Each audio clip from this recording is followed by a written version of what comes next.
Bonsoir à tous, merci d'être au rendez-vous pour une nouvelle édition sur Monaco Info. Voici les titres de votre journal. La Roca Team se rapproche des playoffs de l'Euroleague. Les Monégasques ont renversé la Virtus Bologne hier à Gaston Médecin. Résumé à suivre dans ce journal. Nous irons prendre le pouls du marché du e-commerce avec Sonia Mamin, directrice du salon One-to-One Retail e-commerce qui vient de se tenir en principauté. La Suède, destination de choix pour un développement à l'international. Le pays possède de nombreux atouts. Ils étaient présentés ce matin lors d'un rendez-vous proposé par le Monaco Economic Board. Ce soir, nous parlerons également bien-être au travail et partagerons quelques recommandations. En ce 17 mars, l'Irlande célèbre la Saint-Patrick. Quelles sont les origines de cette fête et les traditions qui l'entourent? Patrick Réa, professeur en Grande-Bretagne et lui-même irlandais, nous éclairera à ce sujet. Et puis, nous reviendrons sur le retour d'Arnaud Ducré sur scène. L'humoriste présentait hier soir son dernier spectacle, That's Life, lors des Sérénissimes de l'humour. Alors que nous nous approchons de la fin de saison régulière de l'Euroleague, la Roca Team a fait un pas de plus vers les playoffs hier soir à Gaston Médecin. Face à la Virtus Bologne, les Monégasques ont enchaîné une 4e victoire européenne consécutive, grâce notamment à un grand Elie Okobo. Le résumé de la rencontre est signé Yannick Debevere et Olivier Bonello. Une nouvelle fois privée de son leader Mike James, suspendu à titre provisoire, la Roca Team a su enchaîner une 4e victoire de rang en Euroleague. Le premier quart-temps est très serré, chaque équipe se renvoie la balle et c'est John Brown qui se démarque avec 6 points de rebond et un contre magnifique. Dans la deuxième reprise, après avoir compté 5 points de retard, les Roca Boys resserrent la défense et n'encaissent pas le moindre tir pendant 5 minutes où ils inscrivent 11 points. La domination physique de Monaco compense une maladresse au shoot et permet de gratter bien plus de rebonds pour s'offrir des secondes chances. Après avoir remporté la première mi-temps 41-37, Monaco va continuer sur sa lancée et créer un écart significatif dans le troisième quart-temps. Initiés par Donatas Motiejunas, les protégés d'Obradovic passent un 16-5 aux Italiens pour compter 10 points d'avance à la fin du troisième quart avec en prime des actions spectaculaires qui font lever le public de Gaston Médecin. Mais quel shoot! La belle passe et le dunk de Donta Hall! John Brown! Elie Okobo finit par éclabousser ce match de tout son talent. Alors que les deux équipes se neutralisent dans le 4e quart, le meneur français prend les choses en main pour enchaîner les actions de grande classe. Attaque, défense, création, il fait tout à merveille, au point d'entendre les fans chanter en son honneur.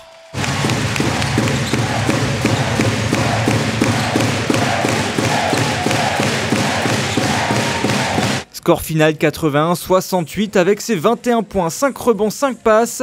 Elie Okobo est logiquement désigné homme du match. Grandiose. J'ai envie de dire grandiose parce que voilà, au début du match, il force rien. Il prend un tir, il met un tir à 3 points en transition, ensuite il fait jouer les gars. Il arrive à savoir quand jouer pour lui, quand faire jouer l'équipe. Et je pense que voilà, c'est un rôle qui lui convient. Je l'ai vu faire l'année dernière, je sais qu'il peut le faire cette année. Donc en attendant le retour de Mike, je sais qu'il peut endosser ce rôle et qu'il le fait à merveille. I'm happy because of the guys who played really together, support each other even through mistakes, sometimes like unnecessary, but this is also show the character of the team. Pretty happy, like the way we won. Pendant que les Monégasques glanaient cette nouvelle victoire, Fenerbahçe perdait sur le parquet de Valence. Une défaite qui permet à Monaco de dépasser les Turcs au classement. Grâce à sa victoire sur Kaunas, l'Olympiakos est la première équipe officiellement qualifiée pour les playoffs. Pour la Roca Team, cet objectif pourrait être atteint dès la semaine prochaine avec une victoire face aux Valencians.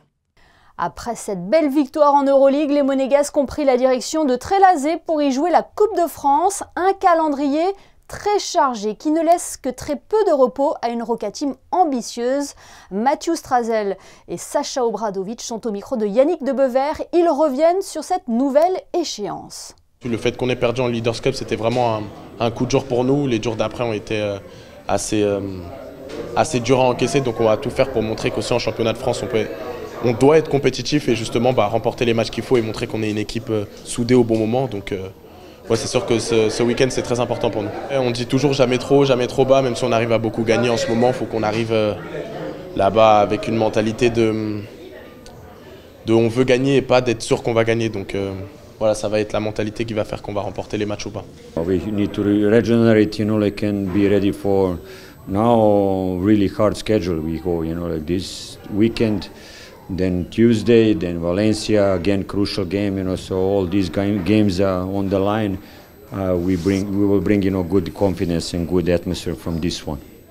Et Monaco affrontera Pau en quart de finale de la Coupe de France ce samedi à 18 h donc. S'en suivra un tirage au sort pour connaître les affiches des demi-finales.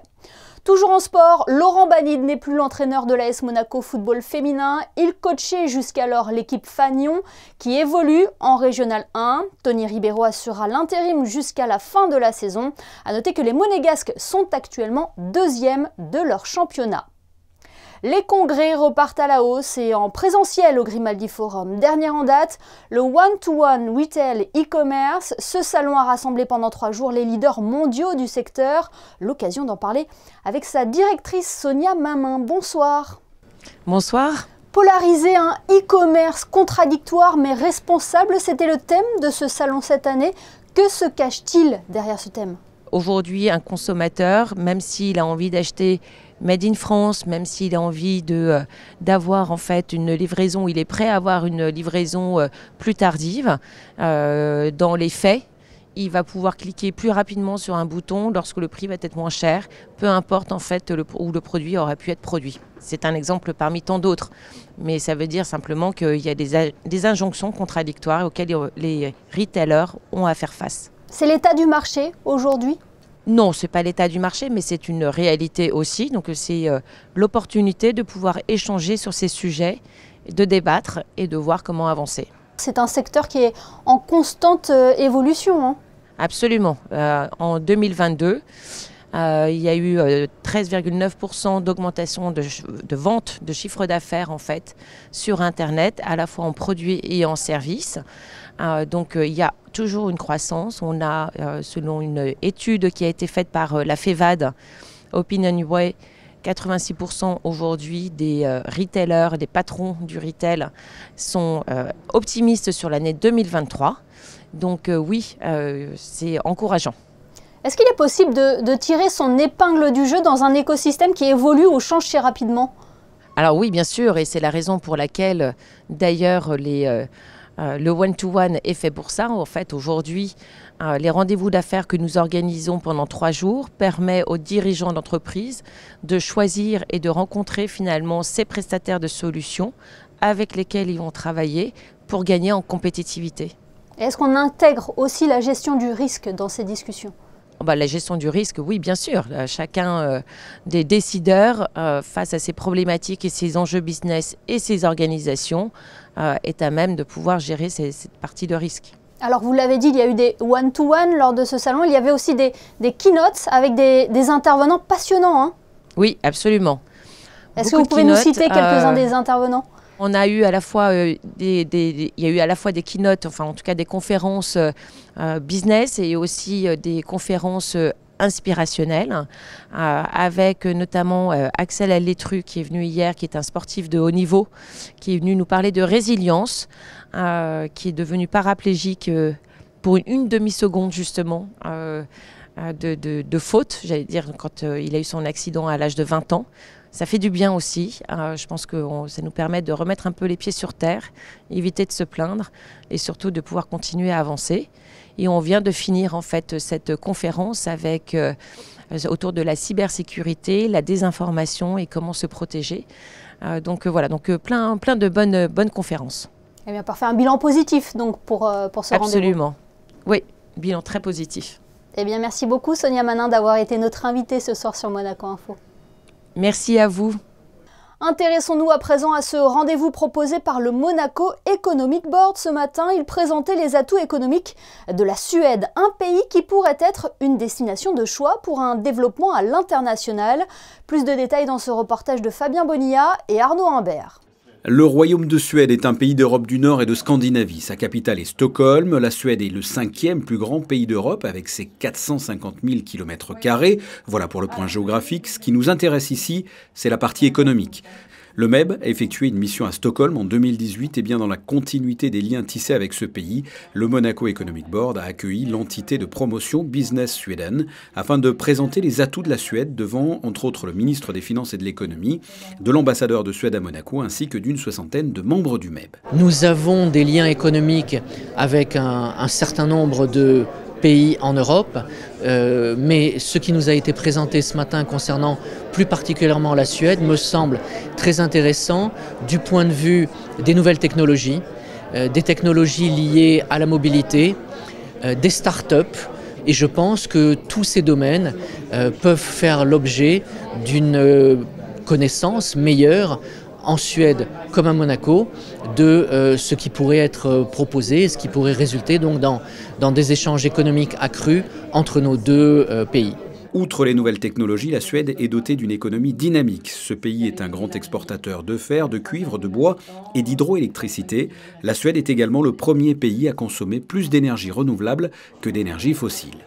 Pour moi, tout ce qui est innovation, développement durable, ça tient au cœur la Suède et les Suédois. Et je pense qu'il y a des échanges importants à avoir entre les entreprises, les innovateurs, les entrepreneurs monégasques et nos entreprises suédoises. Le secteur économique suédois et monégasque sont assez similaires en fait. Mais par contre, il n'y a pas beaucoup de commerce, pas beaucoup de liens, pas beaucoup d'échanges entre la Suède et Monaco. Donc c'est mon idée de commencer un débat, commencer une discussion, commencer de créer des relations pour montrer aux Monégasques qu'est-ce qu'il existe en Suède et aux Suédois qu'est-ce qu'il existe, qui est beaucoup, à Monaco. Ce vendredi, en parallèle, une délégation d'une centaine d'avocats du barreau de Suède installés dans le monde entier a été reçue en principauté. Un networking a d'ailleurs été organisé avec des avocats gestionnaires de patrimoine et autres professionnels de la place monégasque. Passons à un tout autre sujet à présent qui va sûrement vous intéresser. Le bien-être au travail n'a jamais autant été au cœur des préoccupations. À Monaco, l'Office de la médecine du travail s'en soucie. Durant toute l'année, une équipe d'intervenants en prévention des risques professionnels transmet de précieux conseils sur le terrain pour de meilleures conditions de travail. Vanessa Dessy vous en dit plus dans ce reportage réalisé avec Alexandra Marangoni. Préserver la santé des salariés, c'est l'une des principales missions de l'Office de la médecine du travail. Au travers des différentes visites médicales, le service assure le suivi d'environ 54 000 travailleurs en principauté. On va aborder l'environnement de travail, les conditions de travail, le vécu au travail. Est-ce que ça se passe bien dans votre travail? On a une échelle d'ailleurs pour ceux de dire quel est votre vécu au travail. Est-ce que vous êtes satisfait, pleinement satisfait, pas satisfait du tout? Donc on va remplir une partie en disant, on a une échelle, comme une échelle de la douleur, de 0 à 10, vous me dites à combien vous êtes satisfait. Et puis on va faire pareil avec le stress. Alors ça permet de voir d'une visite à l'autre s'il y a une dégradation des conditions de travail. Est-ce que vous avez des douleurs particulières, mal dans le dos, mal dans la nuque? Exactement, dans le dos, dans la nuque. Parfois un petit peu poignet. D'accord. Vous faites beaucoup d'administratifs? Que de ça. D'accord, ok. Alors déjà, moi, je vais faire un petit focus sur ce que je vois. Vous n'êtes pas super bien installé, vous avez quand même un bon fauteuil, il y a pas mal de réglages à faire. Je vais vous montrer si vous voulez. La santé des entreprises et des salariés se trouve donc au cœur des préoccupations. Une équipe d'intervenants en prévention des risques professionnels participe à l'amélioration des conditions de travail à l'aide de constats effectués directement sur le terrain. Les médecins vont demander à notre équipe de préventeurs de faire un état des lieux. Et on peut d'ailleurs les accompagner, hein. C'est quelque chose qui peut se faire en équipe. Donc ça va être l'occasion d'objectiver. Ça peut être l'occasion de voir si le poste de travail est adapté. Est-ce qu'on ne peut pas l'améliorer au niveau ergonomie? Donc pour apporter plus de confort à la personne qui travaille. Mais c'est aussi l'occasion de voir sur un chantier si si on ne peut pas améliorer certaines choses, notamment dans des équipements de protection individuelle. Parce que c'est vrai que sur tout métier, il peut y avoir des risques. Ces risques doivent être maîtrisés. Depuis 2013, environ 4000 salariés ont été sensibilisés au travail sur écran. Avec l'accélération de la digitalisation des sociétés, de multiples conseils sont à prendre en compte, comme par exemple savoir s'accorder une pause toutes les 2 heures ou encore effectuer des étirements avant de s'installer devant son poste de travail. Des recommandations précieuses que vous pourrez retrouver sur le site internet de l'Office de la médecine du travail. Dans le reste de l'actualité, en bref, la direction des affaires culturelles a annoncé aujourd'hui l'organisation d'une scène ouverte pour les jeunes au Fort Antoine le 18 juillet prochain. Un appel à la participation a été lancé. Si vous êtes âgé entre 18 et 30 ans et voulez révéler votre talent sur scène, n'hésitez pas à vous inscrire. Plus d'informations sur le site officiel du gouvernement princier ou en adressant un mail à l'adresse suivante fortantoine@gouv.mc. Eux expriment leur talent sous un chapiteau. Ils le font d'ailleurs avec brio.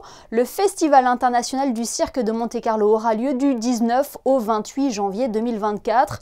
Une édition particulière puisqu'elle marquera les 50 ans d'existence du plus célèbre festival de cirque du monde et viendra clôturer les commémorations du centenaire de la naissance du prince Régnier III, fondateur du festival. La billetterie pour cet événement est déjà ouverte. Il suffit de se rendre sur le www.montecarlofestival.mc.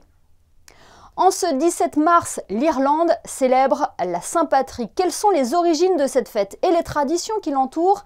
C'est ce que nous avons voulu savoir ce soir. Patrick Rea, professeur en Grande-Bretagne et citoyen irlandais, est avec nous pour en parler. Bonsoir Patrick.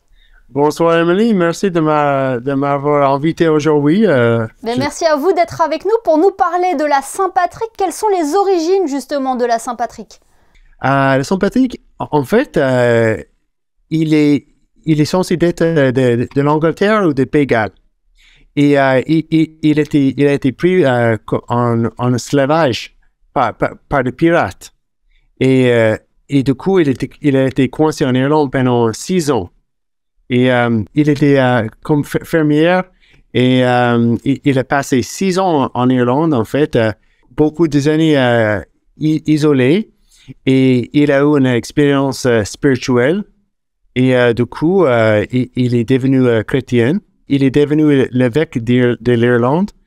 Ce 17 mars est un jour férié en Irlande? Oui. Et quelles sont les traditions qui entourent cette fête? On a les fanfares américaines qui viennent parce qu'il y a 30% des gens, les gens aux US qui se considèrent avec les origines irlandaises. Alors, on a les grosses parades en Irlande, beaucoup plus petites qu'aux US, mais quand même, c'est très joli. Et puis, il y a cette couleur verte qui prédomine et qu'on associe généralement à l'Irlande. Comment ça se fait? Franchement, c'est pas très compliqué que ça. C'est très vert en Irlande. Il pleut tout le temps. Alors, on a beaucoup de vert en Irlande et c'est tout. Vous le disiez, on fête la Saint-Patrick à New York, même au-delà des frontières, partout dans le monde. Est-ce que cela vous étonne justement qu'on fête aussi la Saint-Patrick alors qu'on n'a pas forcément de lien avec l'Irlande? Oui, mais c'est l'esprit irlandais de fêter et de la joie de vivre. Et non, c'est pour tout le monde, la fête de Saint-Patrick. Quel souvenir vous avez de la Saint-Patrick quand vous étiez petit? C'est pas comme à Monaco. Il fait froid. Normalement, en mars, c'est l'enfer, en fait. Il fait... et c'est un peu difficile, c'est un peu piquant, mais quand même, j'ai beaucoup de bons souvenirs. On apprécie plus la Saint-Patrick quand on devient plus grand avec ces moments conviviaux où on se regroupe entre amis. Hein. Exactement. En Irlande, ils aiment picoler de temps en temps. Alors, ils ont bien commencé un bon week-end de picoler en Irlande depuis ce matin. Mais Patrick, on le rappelle, avec modération. Hein. Ah oui, tout le temps. Eh bien, merci beaucoup, Patrick, d'avoir été avec nous pour nous expliquer un petit peu les traditions autour de cette fête. Et puis, bonne fête à vous. Merci beaucoup, c'était mon plaisir. On reste dans la bonne humeur avec les sérénissimes de l'humour qui se poursuivent au Grimaldi Forum. Hier soir, c'était au tour d'Arnaud Ducré de présenter son nouveau spectacle That's Life. Perrine Boger et Alexandra Marangoni ont rencontré l'humoriste qui, vous allez le voir, a plus d'une corde à son arc. Bonsoir Monaco! Après 5 années consacrées au cinéma, à la télévision et à sa famille, Arnaud Ducré revient sur scène avec That's Life. Monaco, bonsoir! Un spectacle dynamique mélangeant chant, C'est le concert de Patrick! danse, Ah non mais je sais bien qu'on va en boîte ce soir, mais j'aime bien mettre mes crocs. bruitage et personnages. On est là dans 10 minutes! Ouais, tu nous récupères! Je parle du temps qui passe et de tout ce que j'ai fait pour arriver là où je suis, par exemple devant vous ce soir, voilà. Donc tous les petits boulots que j'ai fait à Paris pour faire ce métier de comédien et surtout du temps qui passe vite et qu'il faut profiter de l'instant présent. J'ai plein de choses à vous raconter. 5 ans qui séparent mon premier spectacle à ce soir avec vous. Voilà, je vais tout vous raconter. Il est un peu dans la même veine que mon précédent spectacle, mais j'aborde des sujets différents. J'ai ma femme qui est prof de pole dance, qui a des triplés. Voilà, fallait en faire un sketch. J'ai doublé des films porno quand je suis arrivé à Paris, vocalement, hein, pas physiquement, hein, je précise. Ancien chanteur de gospel et star des cafés-théâtres, le Normand de 44 ans est aujourd'hui un comédien et humoriste renommé. S'il est également acteur depuis près de 15 ans, la scène reste son premier amour. Moi, je viens de la scène, j'ai toujours aimé ça. Donc, entre les films, j'ai l'impression artistiquement de ne pas exister. Donc, j'ai envie de retourner sur scène parce que j'ai envie de revoir le public, de voir les gens en direct, et puis parce que j'aime ça, quoi. J'ai toujours aimé faire des pitreries et faire rire les gens. Par exemple, ne dites jamais à un artiste qui sort de scène « Hey, j'ai adoré !» Bon, en même temps, je suis bon public. Et si ce reportage vous a donné envie de découvrir le spectacle d'Arnaud Ducré, sachez qu'il sera diffusé en direct sur TMC le 19 avril prochain. Une idée sortie pour le week-end à présent. À l'occasion de la Journée internationale des forêts, une balade est organisée depuis Roquebrune-Cap-Martin jusqu'au Mont-Gros. Cette randonnée sera commentée par les agents de l'Office national des forêts et permettra de mieux découvrir la richesse du patrimoine culturel et naturel de la région. Si vous êtes intéressé, rendez-vous sur le site officiel du gouvernement princier. Justement, jetons un coup d'œil aux prévisions météo pour savoir si le temps sera propice à la flânerie. Bonsoir Yannick de Bever. Bonsoir Émilie, bonsoir à tous. Il fera globalement beau ce week-end, même si quelques nuages, bien aidés par le vent, viendront s'installer à partir de ce samedi après-midi. Les températures sont de saison avec 10 degrés au lever du jour et jusqu'à 15 pour la maximale. Ce samedi 18 mars, nous fêterons les Cyrils. Merci Yannick et merci à vous de nous être fidèles chaque soir sur Monaco Info. Dans quelques instants, la suite de vos programmes sur notre antenne. On se quitte en images avec les photos de Frédéric Nébinger qui était aux premières loges pour suivre la 4e victoire de rang de la Roca Team en Euroleague. Excellente soirée à tous et à demain pour votre édition du week-end.